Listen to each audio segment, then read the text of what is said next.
All right now, we live. We live. Here we go. It's going down. So there it is. I see it. Okay, so you can share it to your page All if you right. want to. All right, y'all, come on through. Okay, let me see. I need to put your website in right quick.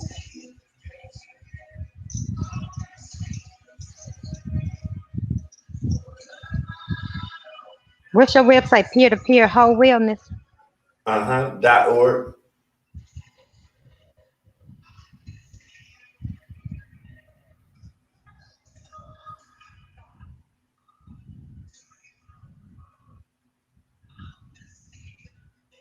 Okay, we got one in the room. That's a blessing. Yep. All right, here we go. Y'all come on through. Come on through. Tonight on this good old Friday night at 8 o'clock. Hey, cuz. Hey, Shalana. You such a beautiful queen yourself. Thank you for tuning in tonight. Don't know how long you're going to stay, but thank you for coming through. I do not own the rights to this music. You so sweet. Hey, Tony. Hey, Tony Atkins. Thank you for tuning in.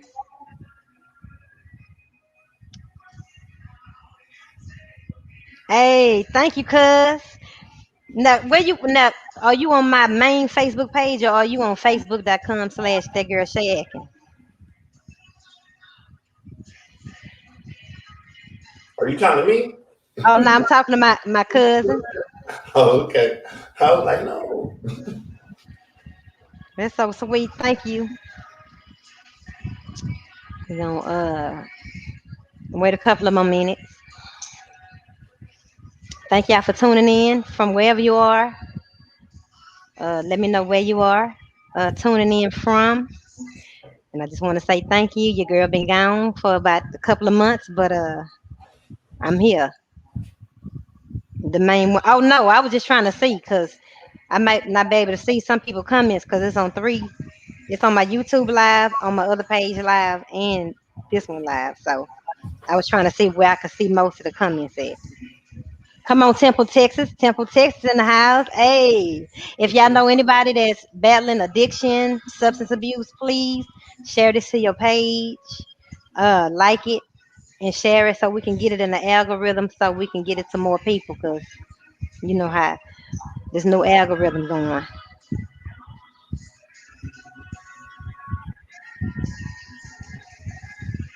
Let's see. All right now. One more minute or two. Come on through. Come on through to the self love journey. And you turn it for good. You turn it for good. Mm. Come on through.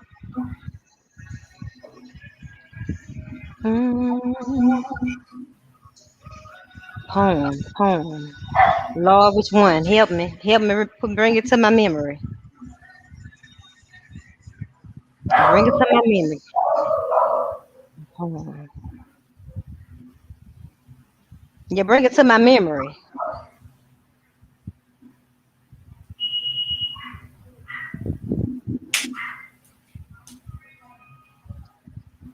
Cause it ain't on the forefront of my mind right now.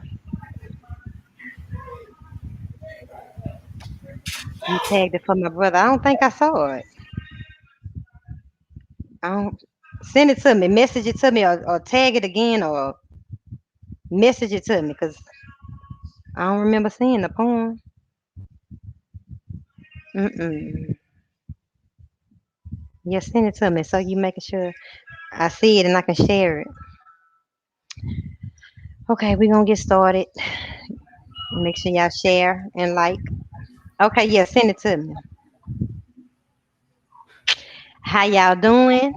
Welcome to the Self Love Journey Conversations with Shei Atkins, where we learn how to have a healthy relationship with ourselves. This is episode 23. Tonight I got Jack Brown with us. Now, let me see, I talked to Jack Brown on episode 11 earlier this year in January. So I wanted him to come back so he can update us on what's going on. So y'all make sure y'all go watch episode 11 and we're going to touch on some of the stuff that we touched on, which is addiction and overcoming substance abuse. But I think it's just really, really, really important to keep talking about it because it's a lot of us going through. A lot of us are being affected by whether it's our own struggles or whether it's family members. And Jack Brown, like he is just my inspiration. He is really I call him my bro, which is like AKA hero, but bro because I found him going through earlier this year. Just going through a lot of anxiety because a lot of y'all know that my brother passed away on July 28th. And for those that knew him, they know that he been battling drug addiction for a long time since high school. High school. So imagine, your sibling uh, battling substance abuse all that time, all the way up until early this year, and it was got worse and worse. And he battled PCP, probably along with some other things, but that PCP, got so bad uh earlier this year to where the hallucinations and the paranoia was really bad, and it was really had me it affected me, like my anxiety was on on edge. And so it had me like, man, this thing is really strong. Like any drug is strong, but this is the particular drug that you know we dealing with my brother. So I'm like, dang, this thing is strong. He been doing it for so long. We've been praying, we've been crying out, and we don't see no change. I'm like, has anybody ever actually overcome this thing? And so I went to YouTube in January, like, let me see if I need some inspiration, I need some encouragement right now. This thing here is really getting to me.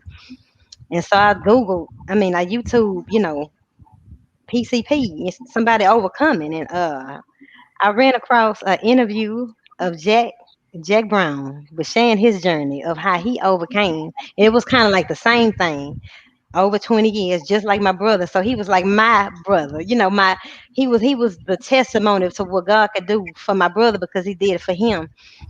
Unfortunately, my brother ended up passing away in July, but that don't mean that God can't do it because I'm looking at a miracle right now. And I just wanted him to come back and talk to us about addiction again because a lot of us are affected by it in some way through some family member. It's in all our family. So I just want to introduce to y'all Mr. Jack Brown again. Clap, clap, clap, clap, clap, clap, clap. Yay! Thank you for having me back for round Yeah. two. Yep. Round two. Was you finna say something? I'm just thinking. I'm just thinking.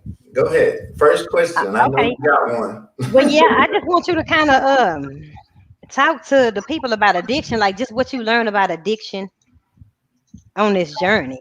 Because I'm sure it's a lot of people watching that's battling it and maybe hopeless, probably thinking, what, this thing ain't gonna never be able to shake this, or because as I can see with my brother, it ain't easy to shake.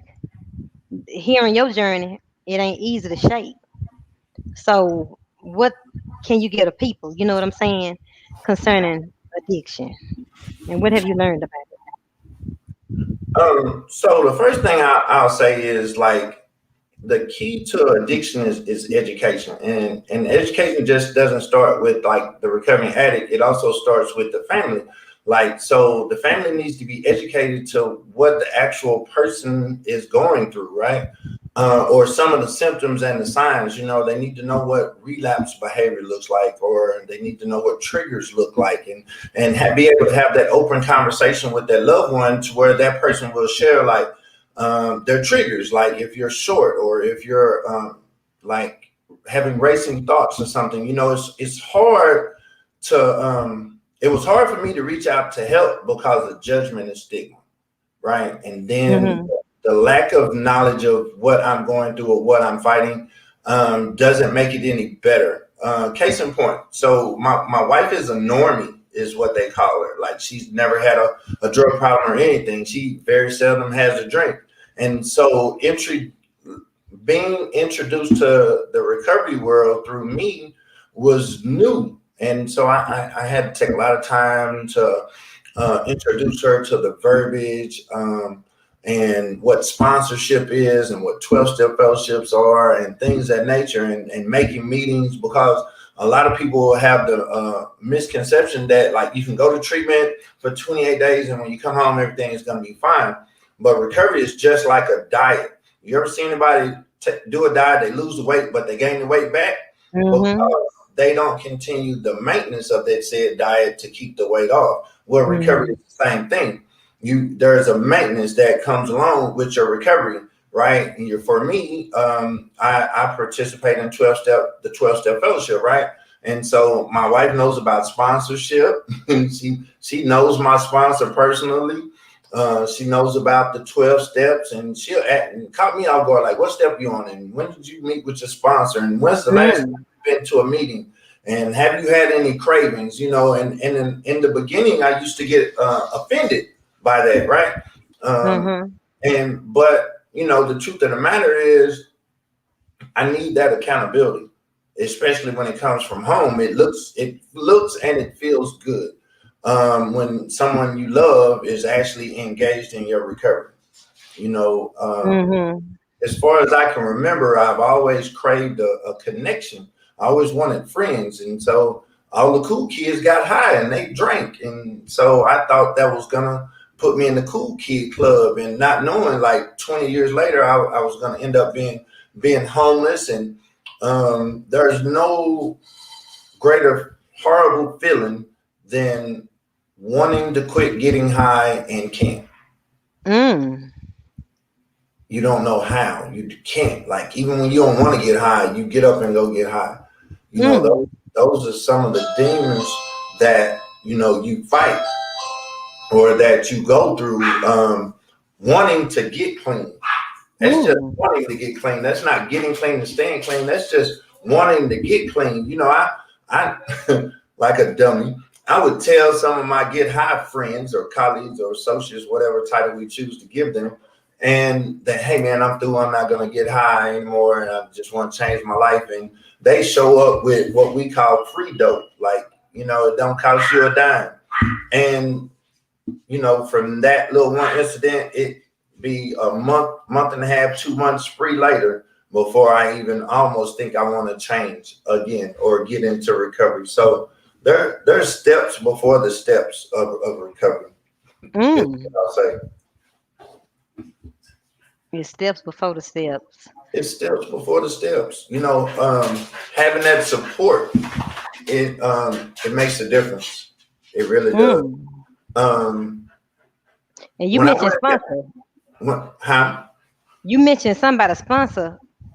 Oh yeah, that came Ain't later on. But like, so when I went to treatment by myself for myself. I didn't. My family wasn't like they wasn't on deck at all. They're like recovery. Not that it was foreign to them. It was that they had pretty much wrote their brother off because I'm an addict. I'm putting a bad name on the family name.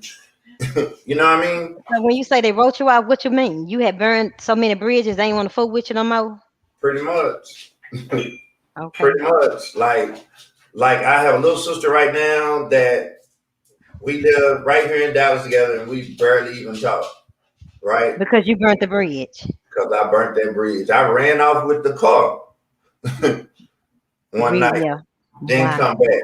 And then, for my little brother, I was his hero. I was his role model, growing up. And so nobody wants to like mimic a dope fiend. Nobody wants to mimic an addict.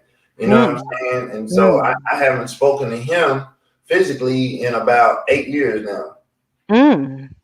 Yeah, he's still mad. He big mad. Wow. You was really cutting up out here in these streets. I mean, I could say it was me, but it really wasn't me. It was the person I was pretending to be a part of that addictive world, if that makes any sense. It wasn't never really me. It was the dope. Mm. Drugs make you burn some bridges and not think about it, and you never. And that's why they say addiction is a family disease. Not only does the person that's getting high is affected, but the family as well. Because my little brother and my sister lost their brother. My nieces and my nephews, they lost their uncle. You know what I'm saying? That they were accustomed to seeing and being a part of their life. Now I'm so far gone. I don't even want to go home. I don't even know what home looked like until home wasn't even existent anymore. Like till I didn't even have a home to go to. Mm. Wow. And so you got sick and tired, and you got sick and tired because somebody watching, you know, wanting to know, okay, I'm tired. And you said that you wanted to get clean, but you couldn't. Because like how do Look, I? he, So I wanted to get yeah. Yep, taking responsibility is where it starts. Like it has to start with the individual, right? Like I wanted when I got clean, I wanted to get clean. I wanted recovery. You know what I mean? And mm-hmm, so because I wanted it, I jumped into it like head first, like no tomorrow.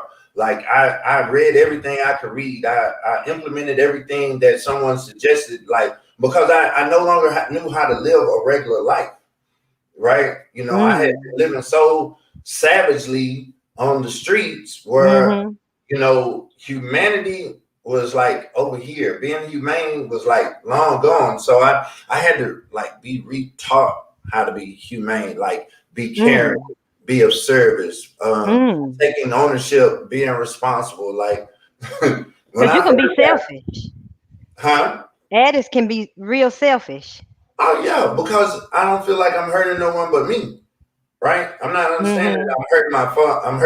I'm hurting my sons. Like me and my kids have a shaky relationship because of Wow. my addiction. Because I wasn't Wow. there. Wow. 1 minute we good, next minute, they traumatized from my absence. So 1 minute we Wow. good, next minute we not. 1 minute we good, and it's an emotional roller coaster. Yeah. And sometimes I feel like no matter there is no amount of good that I could do today that could like heal them from the pain that I caused them of the past. If that makes Yeah. Yeah. Wow. Yeah. And it's something to think about. And like, can you actually, I guess you can, like my brother, it got so bad to those hallucinations. He was actually, that paranoia and stuff like that. Sometimes you can get to a place where ain't no coming back, huh? sense. Some people. Like I it can mean, do so much damage to your mind, or so PCP is a hallucinogen anyway, and so it's like killing 10,000 brain cells every time you use it. And so in addiction, they like to call it a drug induced psychosis. You know what I'm saying? So if the body like if the body never takes time to detox from that drug and you just keep putting drug on top of that drug, that's where the paranoia and the hallucination kicks in, and it's hard to detox. Scents or like smells are triggering. There's this certain side of Dallas that I can pass by any time of the day on the freeway in my car with the windows rolled up, and I swear I can smell PCP because I know I used to get it over there in that particular area. wow. Yeah. Now I'm clutching the steering wheel. I'm like, oh my God, don't exit, Yeah. keep going. Yeah, right.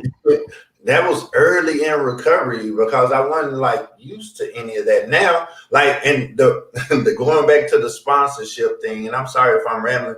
Oh, you all right? So I told my sponsor, like, man, every time I pass the freeway, I smell whack. He was like, well, where are you going? I said, man, I'm going over here to the VA. He said, well, can't you take 35 the other way? Why you got to go down that particular freeway? Why you got Yeah, to go yeah, down yeah. 35? And I was like, oh. Yeah, that's a good one. That's a good one. Okay, I'll just go down 35. So that's the importance of sponsorship. Somebody to like bounce something off of to help provide you with a simple solution, if that makes any sense. Yeah, simple solution. So what did you learn about yourself in recovery that helps Oh, you? Yeah, what did you learn about yourself? Somebody might be um, watching, that needs to hear this. so I learned that I have this inner child inside that has a lot of trauma, and I never dealt with that trauma. So, um, even though I originally started out like just trying to hang out with the cool kids, really, to be honest, I was just self medicating from like the abandonment issues I have from like my mother and father not being there, Mm, and not having being a part of my siblings' lives. Like I have several sisters and several brothers that were raised in Shreveport, Louisiana, that I've only got to meet maybe 7, 8 years ago now, right? mm-hmm, Like I was like, well, almost 10, because no, I was 42 possibly when I found them, and I'm 50 now. So it's been like right at 8 years. But mm-hmm, I've always craved family, and so growing up, that was traumatizing for me. You know, having an alcoholic stepmom cussing me out and calling me everything except a child of God, that was traumatizing for me. mm-hmm. I laugh and I play about it, and I tell people, yeah, I've been driving cars since I was 9. Well, literally, I have been, because my stepmom got so drunk that she pulled over and made me drive home at 9 years old. Wow. That's traumatizing as Yeah, a that is. kid. Like I could barely reach the pedal, Yeah. So, but we never talk about that. Like my stepmom used to send me to the bootleg. Wow. Imagine me 8 and 9 going into a bootleg, and it's all kinds of stuff going on. And so, like, just I call it the underworld. So I've always like been attracted to that for some Yeah. reason. And so when I started getting high and I got into the fast pace of addiction, it was like second nature to me. Mm. And so Wow. now recovery is more second nature to me, because I had to learn how to live. I didn't know how to live. Right. Like paying bills, that's new to me. You Yeah. know, Yeah. Yeah. being responsible. As an addict and being homeless, you don't have no bills. That's right. The only bill you got is you. So you Yeah. might that day, you might not. It's your choice though. And I do mean I had to learn how to pay bills. Hell, I get the light bill and have an anxiety attack nowadays. Like, oh my God. Yeah. Um, Paying car notes, all of that. Hell, being a husband, that's a job. Yeah. That's right. And that's true, because addiction, I remember you saying on episode 11 that addiction doesn't allow you to maintain regular things, that, job, stuff Right. like that. You'll sabotage it. Oh, self sabotage. You like early on in my recovery, like almost like every 90 days, I would relapse.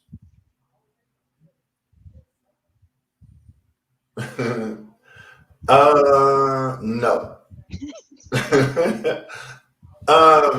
And it's funny she said that, because my daddy was a heroin addict, and he used to always lock up in the bathroom him and other addicts, and they would like shoot up, right? But I never seen it, so I couldn't say I didn't want to. You know what I mean? And I Mm-hmm. was just, as a kid, I was just so happy to be there with my dad. You know what I'm saying? In the slums of Oak Cliff, in Dallas, Texas, I was just Yeah. wanting to be by my dad. I didn't care what he did. Wow. You know, and Yeah. so I didn't know. Now later on, when I decided I wanted to be a drug dealer, My, my, um, my. I looked at like addicts. Even then, I could look. Somebody would come score, and I'd be like, "Man, you don't even look like you fit into this world. Like you look like you come from like good genes, Yeah. good family. You know what I'm Yeah. saying?" And the thing about it is, a lot of us do. Mm-hmm. We just lost our way. My, my, my, my. You know, most of the homeless people I've met have degrees and doctors and lawyers and like teachers, and they had families and whatnot, right? Yeah. And so we don't know what that breaking period was. Like for me, when my aunt and uncle that raised me, when they passed away, that was it. That's like Mm. that's when addiction like really like went full blown. Because as a kid, I was an athlete and I didn't like really drinking. I just did it because it was the thing to do in high school. Didn't like weed because I love sports, but not knowing how to grieve the loss of the only people that really love me, like that's how my addiction spiraled out of place. If that makes any sense. Mm. So did you go looking for something, or like for me, everybody different. I was praise and worship leader in the church. Da da da da da. Was a wife, but when it got to where pain will reveal your character to you, it will reveal what's in you. How you handle it. And for me, I purposely became an alcoholic. I was like, this what I'm gonna do. Life is over. Ain't no hope here. This over, this over. Shoot. Shei Atkins is dead. And I'm serious. That's what I said. And I just started drinking, and for 7 years, I was a stone cold. I kept a flask on me, and I wish it would tell me to try to take it from me. Like that was my best friend, like on purpose. So, did you go looking for it, or to none? So like I had a couple of homeboys that like they did it, and it just got like so. I was drinking like Strawberry Hill, Boone's Farm, and smoking a little weed. It just got to the point where that wouldn't numb the pain anymore, and so I asked my homeboy, "Hey man, let's go over here and get some dip," and he was like, "Okay." And Mm. that everybody quick to turn you on. They don't know. They don't say, "No, this ain't good for you. Right, right, Don't right. don't try this." That's And right. and so like he seen it as a free hire because I was paying for it. Mm. And so boom, we did it, and um, I didn't feel any pain for a minute. Mm. I didn't feel Wow. abandonment. I didn't feel alone. I didn't feel any of that. And so that became my new best friend. Wow. I was like, oh, this gonna take the pain away. And I'm like, okay, well, shoot, I got a lot of pain. And so Wow. it was just a thing to do every day. That's self medication. Addiction is just another form of self medication, right? Um, and self medication could look like shopping, it could look like working out, it could look like overeating. I Yeah. mean, self medication is just exactly what it sounds like. Self That's right. medication. It's doing whatever you have to do to change the way that you feel at that present time. Yeah. Yeah. So, yeah, I did a lot of self medicating, and it just got to the point where I needed other substances to even change that. I have no idea where to do that. Like, when you get clean, you a lot of get high friends drop off. Like I've seen a couple of people that I've gotten high with, but they're in recovery now. Yeah. And that was the thing. Like early in my recovery, I used to think, okay, I got 90 days clean. Let me go down here and show them that I'm clean. Right now, Mm-hmm. I be like, my thought process is like, if they need to see me clean, they'll be running the same circles I'm running. Yeah. Or they'll Yeah. catch me on Facebook, but I Yeah. don't go looking for them now. I So know that's right. I know that's right. I was gonna ask you something. Yeah, self awareness. I was gonna ask you something about self awareness. Um, and knowing that you were numbing the pain. Uh, what did your healing process look like? oh man, when you say inner, what do you mean? Like what was going on inside of me? Yeah, because you said that your aunt, who was it? Your aunt and them passed away, and so that was it. Okay, you wanted to go get this dip because you said it was numbing the pain. Right. So I don't share this with a lot of people. Like when my aunt and uncle passed away, I really just wanted to die. Mm, I was spoiled brat and sheltered, and so that's what I mean. I never knew how to pay bills, and I didn't know how to be a breadwinner and things of that nature. And then so all of the cruel, cold-hearted world that they had sheltered me from showed up on my front doorstep. I mean, starting with family first. They wasn't even in the ground good before family showed up, and there was conflict and people wanted things, and I just really wanted to be left alone. And so I Mm-hmm. never really grieved. So I started getting high, joined the gang, and I was selling dope. And I decided that like this is who I was going to be, and my death was going to be bullets and gun smoke. Nobody was ever. If you would have told me that somebody was going to invite me to be on their show, I would have laughed at you. Like I ain't no rapper. What I'm gonna be on the show for?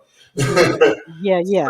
So yeah, I just turned. I like to say I just turned to the dark side. I just embraced it. But really, to be honest with you, it was just a suicide plan that I had came up with. I was just too scary to like actually like try to do it myself. So I was gonna do everything I could to like piss people off or do something to people or do something outlandish that where it could possibly like one day in my life.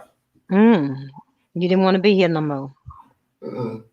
No, because I never learned how to grieve. I didn't know. I didn't even know I was grieving. Mm. You know. Men don't cry and all of that good stuff. And so I just stuffed it and got high on top of getting the stuffing until one day it just actually exploded. But see, that's the thing about recovery. Recovery allows you to unlock that trauma and Mm. learn a little bit more about you. Like going through it right then, um, I didn't even know I was grieving. Like in the midst of going through it, I didn't even know I wasn't grieving. Let's try that. Mm. Right, right, right, right. um, what made me stop? I got tired of surviving. what healed my pain was like step work, working on myself, working on inner self, learning more about self, being able to put some verbiage to some of the things or that I was feeling, like the abandonment issue or Mm-hmm. not knowing how to grieve or learning about the inner child that was never celebrated as a kid. And so I'm still doing temper tantrums at freaking 50. You know what Yeah, I'm yeah, saying? yeah, yeah, You know, that little inner child, that little boy show yeah, up sometime. yeah. You know what? But that's true because the Lord was speaking to me. I was driving because I got my own issues. I've been healing from codependency, and I just heard that the inner child is crying out. The inner child is just crying out for validation, for love, and I just have to do more healing concerning my inner child. It's Oh yeah, true. It's very true. and case in point, like so before I had found my mom, my biological mother, and she passed away, it had been like 25, almost 30 years. And so when I found her, I had this great Maury Porridge, reunion that was gonna freaking happen, and we were gonna sit down and have a conversation, and I was gonna get closure. Well, Mm. that conversation never happened. My mama was a G to the end. And I love my mama, but she was a G. She was gangster. She didn't show emotion. She didn't show feelings. I seen Oh my yeah. mama cry one time. You know Mm. what I'm saying? And that was it. You know. And so the inner child showed up. I'm like, Mama, we need to talk. We need, how dare you? I ain't seen you in, we need to have this conversation. But what I had to get with was I had to quit throwing my temper tantrum first of all, and come to the realization maybe she didn't know how to have that conversation. Yeah. And that's And she, painful. yeah, because you want to, I want to know why you went and had six more kids and left me here in Texas. But what I didn't want to hear was like one of the hardest decisions she probably ever had to make was to leave me with my uncle and aunt because they could provide a life for me that she couldn't. Mm-hmm. And so that's what recovery does. Recovery gives you a different perspective. I'm, Right. I'm selfish by nature, right? Mm. But I'm Yeah. learning how to be selfless. Yeah. You have to learn how to be selfless. Yeah. Think Yeah. about it. I get up every day in addiction. I get up every day, and the only person I'm responsible for is me, Yeah. right? To where now I get up every day and I feel like I got the weight of the world on me because people are watching my every step. Some wishing me to slip and fall, and some like you, like my biggest fan. You're my biggest Yeah. cheerleader, right? Yeah. You want to see me succeed, and but Yeah. sometimes that pressure um, is hellacious. My anxiety be through the roof. Yeah. I've had panic attacks. They've Yeah, gotten better, but I've been having panic attacks. yeah. One thing I do want to share is like recovery during a pandemic is 10 times harder than just regular recovery because inner healing starts with connection, right? You know, I Mhm. follow you, Shay, and I see who you're connected to, and y'all encourage each other. Hey, Queen, good morning. You Yeah, know, yeah, yeah, things of that yeah. nature, right? Yeah. And so for the recovering addict, all we have is another person in recovery. Well, if you shelter us in place or say we can't attend this venue at this time, then who do we have to talk to? Who's encouraging us? So since the pandemic, the numbers for individuals relapsing have increased, Mm. possibly double. And I'm talking like people not with 4 or 5 days clean, not with 2 weeks clean. I'm talking about people with 15, 20 years clean Wow. because we've been isolated because we don't have that physical. Well, we have been limited to like having that physical contact with one another. You know. Mm. So yeah, recovery, maintaining recovery during a pandemic. You know, a lot of people think the pandemic went somewhere, but that's a whole different show, Shay. Yeah. I believe it. I believe it. And I always say I'm in, codependency recovery.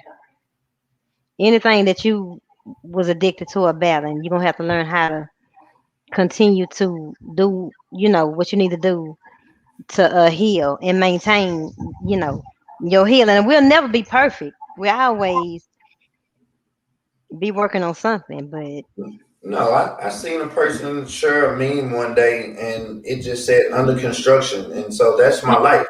I'm like under construction for the rest of my life. You know what I mean? There's yeah, always gonna be something I need to add to, and there's always gonna be something I need to cut out.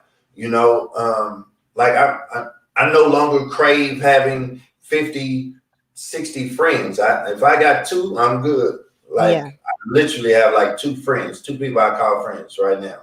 And I'm yeah. okay. I don't have to be the center of attention. That's right. I can be a background singer. I'm okay with that. You That's know what I right. mean? But as long as we're like on the same journey, like recovery is not a sprint. It's a marathon. It's a lifelong Mhm. marathon. And there's what a lot of people don't know is there are multiple pathways to recovery. I do want to share that. It's not all about AA and NA. You know, Mhm. you do have some faith-based recovery. You know, you have overcomers and you have celebrate recovery, things of that nature, right? That are more faith based. So if you come from a church background and you don't necessarily agree with AA and NA, there's Yeah. other revenues. If you don't like have the God thing going on, they have what they call smart recovery, right? You know, which is like it's not exactly AA and NA related and it's not faith based related, but it's more of a cognitive behavior therapy. Like it helps you change or program your thinking to a more Mm. positive aspect. So you know, don't just think you have to go to NA or AA to get clean or and stay clean. You know, I seen people come to AA and go to church and never come back, right? Mm. And Mhm. and church is their thing, you know. And I know some people like never been to a meeting a day in their life. They just woke up one day and said they was tired, and that's where it all begins. It begins with the Yeah, that's true. individual. That's true.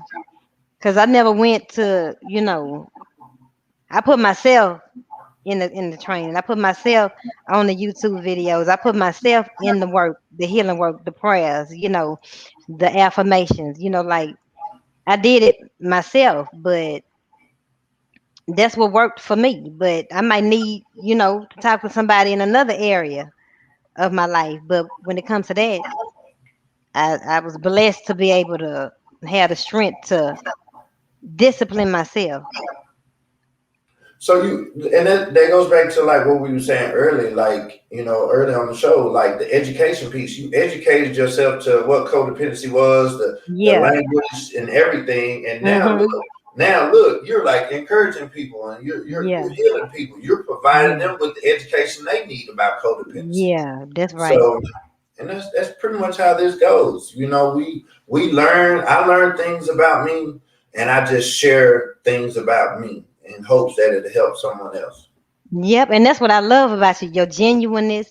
You're not fake. You're not trying to be something you're not. You just sharing your journey, and but you sharing your journey has been a blessing to my life. You Well, thank you. overcoming encouraged me, so keep doing what you're Look, doing. it, I really appreciate you. Like, really, you have no idea because sometimes, I share the videos or I share a quote, and I might get 2 likes, and so Yeah, my little ego is bruised, yeah, yeah, and I'm like, oh man, they didn't get no attention. yeah, But later on, I get someone like you, like behind the scenes, and say, "Hey, Jack, I've seen your da da da da da, and it was so helpful." Or I'll get a comment from a YouTube video, and yeah, it'll be right on time, right? Like, okay, yeah, well, so I am reaching people, and so yeah, what I had to do is I had to check me, right? yeah, Like check my motive, check my agenda. Why am I doing this? I'm doing this because I want to help people. yeah, it's not. yeah. It's not about um, Validation. right.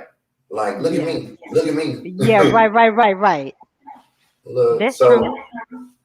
Because I learned that, people are always watching and they might not ever say anything because it's people's videos that I'm watching and that I ain't saying nothing.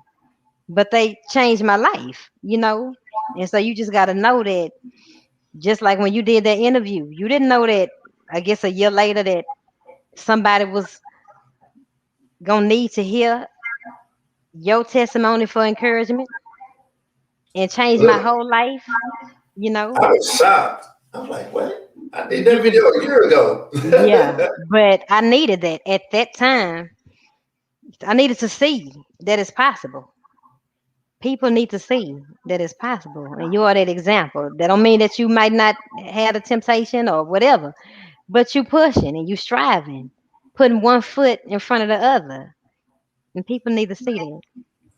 I do want to say this for anyone that's listening that has a loved one that is suffering from addiction. You know, don't give up on them if they relapse, if they fall short. You know, just keep encouraging them because it's hard. Like to start over is really really hard. To admit failure or defeat is really really hard. So encourage them, love on them. I'm not saying condone what they did. Let me get that part straight. Like no way whatsoever am I saying like yeah, but guilt and shame is two of the biggest offenders that keep an individual out in their addiction because self guilt, self shame, like oh man, I messed up again. Oh my God, I let the kids down again, and you know what I'm saying. Yeah, And that so will make you. Yeah. that just drives you out there even further. But if Mhm. somebody is like, hey, you can't stay with me, but I still love you. Yeah, yeah, yeah. You know what I mean? Mhm. Thank you, Carolyn. Hey, Carolyn, the beautiful Queen Carolyn. Yeah, that's important. To not enable. Also, I think people need to hear that too. You know, even the addict whose family is not allowing you to, have your way, is for your best interest. And it might piss you off, and it might make you mad. But if they continue to enable, where's the encouragement to change? Can you talk about that a little bit? Just the enabling and Oh man, I got a story for you. So my favorite auntie in the whole wide world. I'm a Nina baby. She, I don't know, the disease of addiction told me to call her and put on my Oscar winning performance, right? And so I mm-mm. called her and I done got my tears up and everything. And I told her I was hungry. And the first thing she told me is, boy, you better stop crying. You come from a strong bloodline, so I ain't trying to hear that. And I was like, okay. Wow. I stopped crying, and she said, boy, what's wrong? I said, ain't I'm hungry. She's like, okay, give me an hour, and I'll come over there and I'll bring you something to eat. And so I'm Mm-hmm. thinking I'm going to get some money. And so my auntie showed up an hour later. She had me like a family order of chicken, a 20-ounce Pepsi, a pack of Newport cigarettes, and she gave me $5. Mm. And I was mad about that $5. I was hot. I was like, Wow. I can't get hot with this $5. First of all, is what I was thinking. And Right. second of all, I'm thinking, why you treat me like a dope fiend? You know what I'm Mm. saying? But the truth of the matter is, I needed that tough love at that time in order for me to even like, because I had already started the thought of recovery, and that just kind of pushed it over the edge. Like, okay, we're gonna do for you just enough, but we not finna like, I'm not finna support your habit. I needed that. I Yeah. need, I You needed didn't to know want it, that. but you Yeah, needed it. I needed that. It didn't feel good either, but I needed that. And guess what? I still got high with that same $5 while I was up there kicking and having a temper tantrum about that $5 and how dare she treat me like a dope fiend. I acted just like a dope fiend and found somebody and went half on some deal. And, Wow. and and I was like, and I remember sitting down later on that day and having a conversation with myself, like, boy, you out here bad. Like, you mad about this $5, but you spent that $5 just like an addict, just like a dope fiend. You did the same Wow. thing that another dope fiend or another addict. I'm gonna quit saying dope fiend. I'm gonna say an addict. Another addict would do. You spent it the same way. You went and found somebody to go half with, and so that really let me know that I was like my life was out of control, and that I really needed to like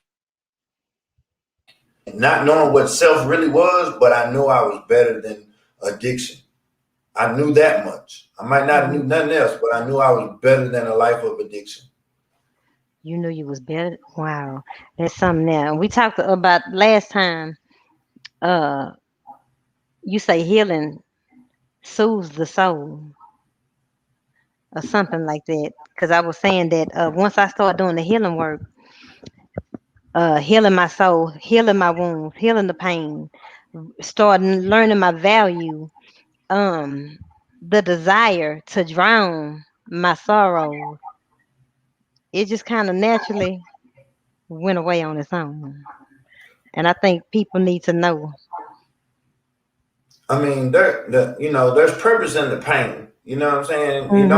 It don't feel good, but there's purpose in the pain. Like no one could ever told me that everything that I went through would be a testimony for someone else or encouraging for someone else. Like when I was going through it, you couldn't have told me, but it's gonna be a testimony. I would look Yeah, at you yeah, yeah, yeah. like, I ain't like trying to hear what? nothing about no testimony. Not Yeah, right now. Quit talking to me about that yeah, guy, dude. I ain't he mad yeah, at him right now. yeah. But Right. we not talking right now. So I'm Yeah, talking to you about him. But yeah, now on the flip side, it's like my pain has been tailor fit for empowering other people in recovery, right? yeah, Or encouraging other people in recovery is what I'll say. Um, but it all starts with like healing, like being okay, knowing that there's an inner child that is subject to have a temper tantrum in the next 5 minutes started the healing process. Like I didn't even know the inner child that existed. I yeah, didn't know it was there, yeah. right? Like what? The inner child. And Right. then being vulnerable enough to even embrace the fact that there's an inner child is healing. Like, we people of color, we tend to put on the Superman suit and try to be strong through Yeah, everything all the time, yeah, and all along on the inside, I'm broken, I'm fragile, and I really need to take some time for self instead of like portraying the image to everybody else. I need hmm. to like portray an image to me. I need Come to on find now. out. I need to find out who Jack is. Like, I say my favorite color is red, but now that I've been in recovery, I like multiple colors. I don't have to limit myself to one color. Society said you have to have a favorite color. No, Jack, I like green. I like blue. I don't know what it's my choice today. you know. Yeah, Do I really like Chinese food or do I like it? I had to learn simple things like what do I yeah, really like to eat? Yeah. and all of that helped deal my little identity crisis that I was going through. I didn't have to play thug. Yeah. Um, you know, it like story behind the glasses. Like, the first show I didn't have on glasses. I was still too Right. I was still too cool for school. Wow. Like I can remember as a kid, I would always throw my glasses away. My mom give me a prayer, I throw them away because glasses were for nerds, right? Wow. Well, Jack, you kind of smart and you like odd things, and so you're a freaking nerd, dude. Like, embrace it. So, and you can't see. Yeah. Right. Right. So I said, I'm gonna go get me some stylish little glasses, and Yeah. I'm gonna grow up. Yeah. Grow up. Yeah. I'm gonna grow up. I'm gonna wear my glasses. Jack, you can't see, running over stuff in the middle of the night. So hey, embrace it. Everybody Yeah. gets old. Getting older is a privilege that everybody don't get. I've Yeah. been shot 7 times, shot myself 1 time, and Mm. I'm 50 years old. I'm still here by the grace. You know what I Thank mean? you, Lord. You. So, I don't really walk with a limp. Some days I do, but that's Yeah. because of arthritis. But, a lot of my partners not here. Wow. And I want the people, if they're watching, to know that uh, it's never too late, because tell them everything that you done been through, your arrest, and You mean because somebody need to hear that though, for real. you mean How the many five times you been felonies? arrested? Yeah, five I got felonies, 5 felonies, 88 arrests. 88 Hot boy, arrests. Do y'all 88 hear that? arrests. 88 arrests, but he I'm didn't talking give about. up. I've been in and out of jail so much. I can honestly tell you, I've seen people start their career as a sheriff and get ranked. Like the last time I went, Wow, this dude was like a sergeant, and he was like, "You here again?" And that just crushed me, Shay. I ain't gonna lie to you. I was like, "Oh my god!" Like, it's bad when the guards were like, "Oh, it's you again?" Like, yeah, it's wow, me again. yeah, So yeah, if I can do it, you can do it. yeah, You know what I'm saying? If I can do it, your brother can do it, your sister can do it, your auntie, yeah, your uncle can do it. It can be done, but it all has to be like nurtured. You know what I'm yeah, saying? It has to be groomed. Like you got to know, I have to know boundaries. Like I have like buddies all the time in recovery that relapse and call me like, Jack, I need somewhere to stay. You my bro, but you can't come live here. You can't come stay here. You yeah, know what I'm saying? Now I can take you yeah, to a meeting. Hey, let's go lunch. I can feed you. yeah, I'm not gonna give you no money. You know yeah, what I'm saying? yeah. You gotta But do that. that's just where I'm at today. Wow. And so, what's been going on since January? Since you did the show in January? Oh man. I mean, so God has blessed me. Like, seemed like after our show, um, I just started getting emails and phone calls to be on other shows, Come on, like come a on, Lord. doctor up in New York. She reached out. My favorite thing though is that my outreach program, Feeding the Forgotten, it has grown. My volunteers have fell off, so if you're in the Dallas area, come join us. We need your help. But we're feeding like 250 people. I've been asked to help mentor the youth now, which I didn't see that coming. Wow, come on, Lord. I Thank you, Lord. was like, God, you show I don't do kids, I don't do Mentor bad to you. kids. But Wow.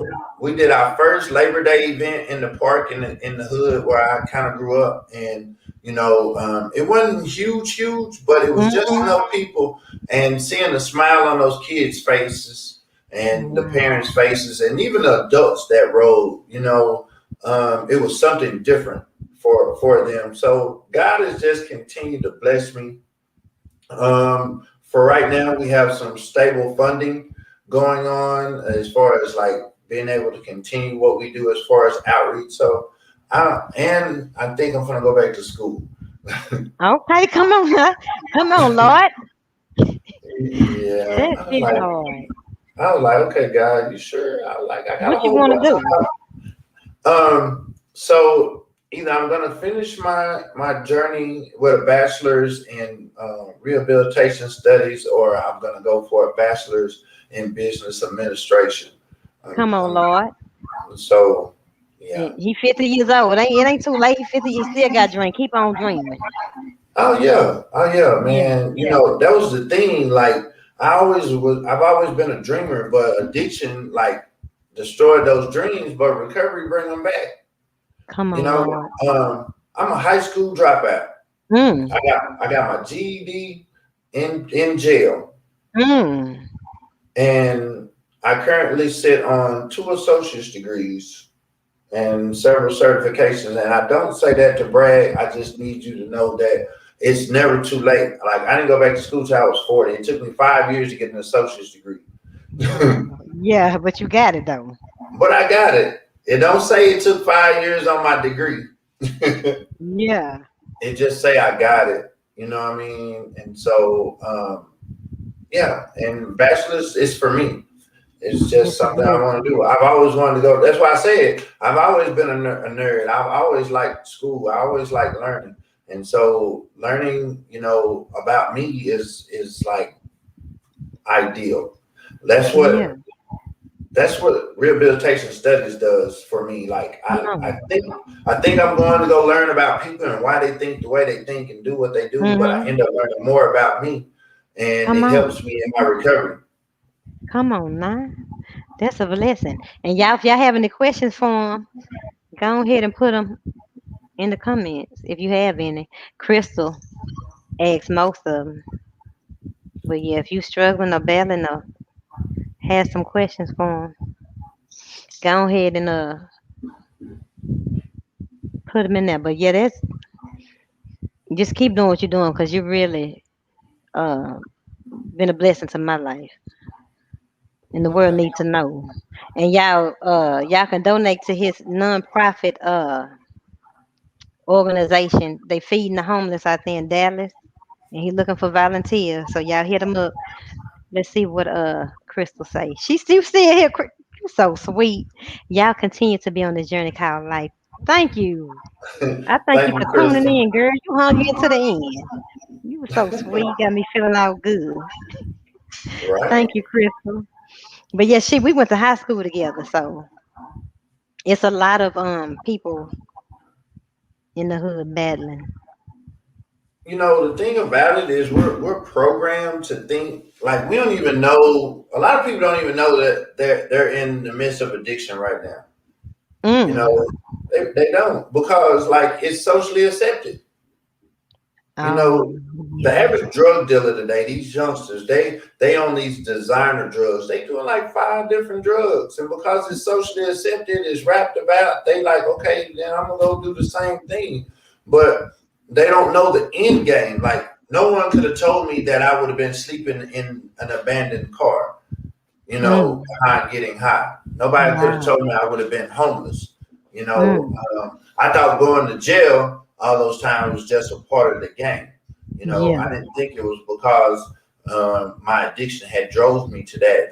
There's a lot of things I had to find clarity with about is what I was saying as far as like supporting my habit and what went on during my addiction. You know what I mean? Mhm. So Is it true that an overdose mean that you got a hold of some bad drugs? This is something I heard before. Is that true? not necessarily.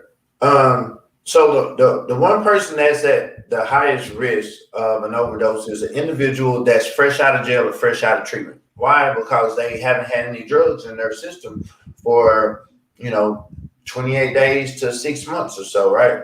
And Mhm. so you get out and I think I can do the same amount that I did prior to going to treatment or jail or whatever, and I end up overdosing and like shocking my heart. Being like, so if it's a stimulant, like most of the time cocaine, you have a heart attack.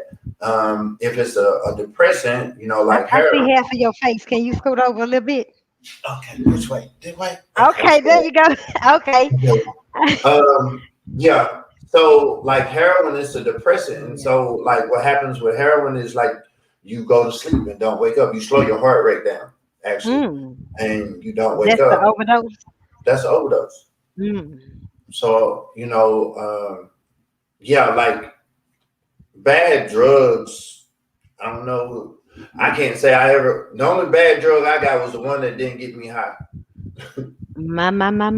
Didn't get you high. My Lord. Yeah, that's something I had heard, uh, in the hood. That that you had to hold some bad drugs, with an Look, overdose. the funny part about that addiction, like most people would think that was good though. An addict would think that was good. What? He had a heart attack. What street that was? He on his way. Really? Yeah.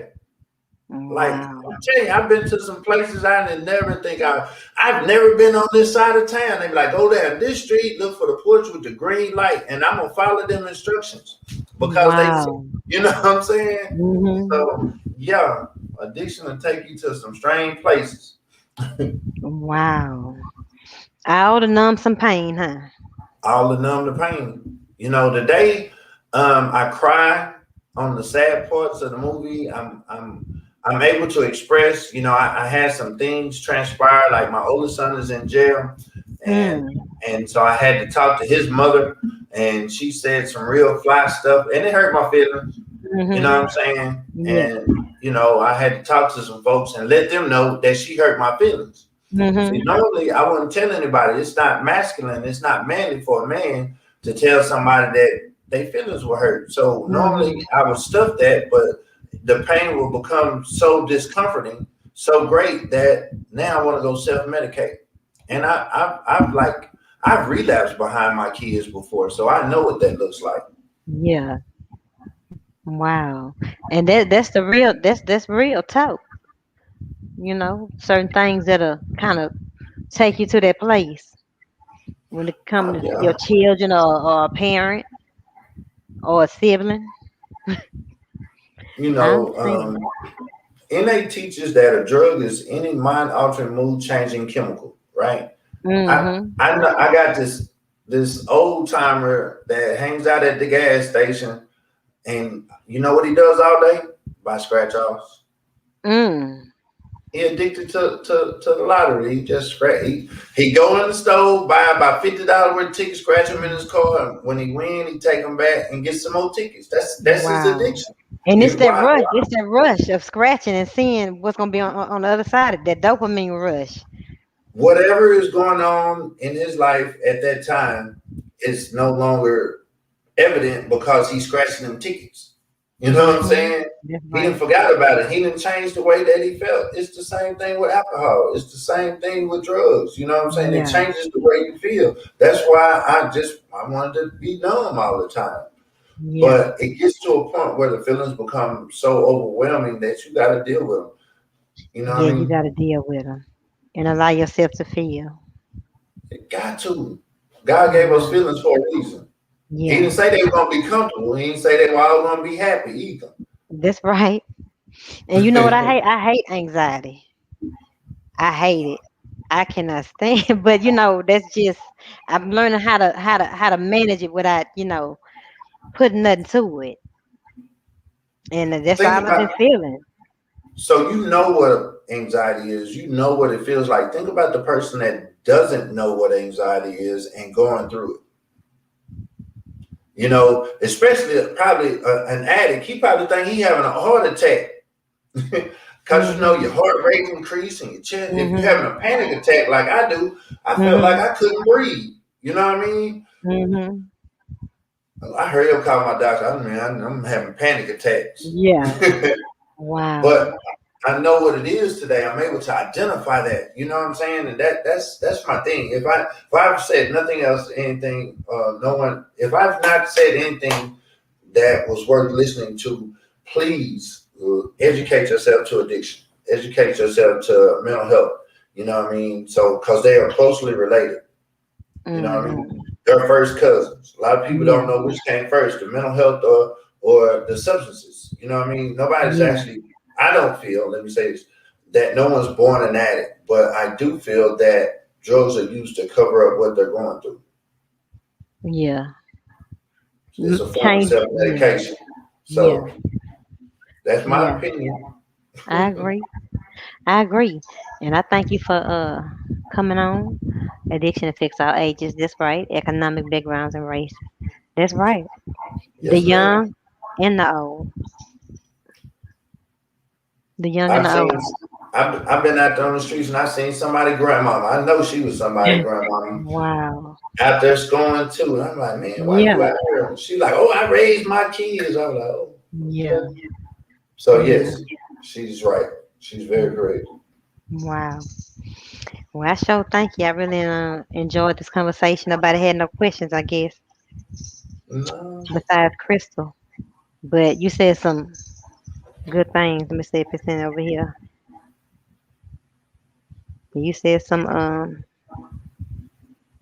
real talk. I love being on the show with you because I just get to be me. I can say what I want to say. Yes, you Right. can. And So, that's really what I went to self love. It's a journey. It's the journey to loving ourselves more, learning the tools to have a healthy relationship with us. So if you're battling addiction, this is, the perfect episode for you to learn how to get to the root of what you're trying to cover up so that you can be better, be kinder to yourself. Allow yourself to feel. Allow yourself to become aware of what's bothering you, the inner child that was never congratulated or validated or whatever trauma you've been through. oh yeah, it's trauma. That's So a whole y'all, nother show. yes it is. Yeah, it is. So y'all hit him up if y'all in the Dallas area and would like to help him feed the homeless. Uh, he needs some volunteers in Dallas. And or if you want to holler at him about substance abuse or whatever, need some help concerning that or different rehab or something like that, holler at him and he can help you. So Thank you thank you so so much much. to my bro. Thank you to your wife for lending you to me for this hour. And we're gonna get on out the way. Thank y'all for All tuning right. in to the self love journey. I love y'all and until next time, God bless you. Peace.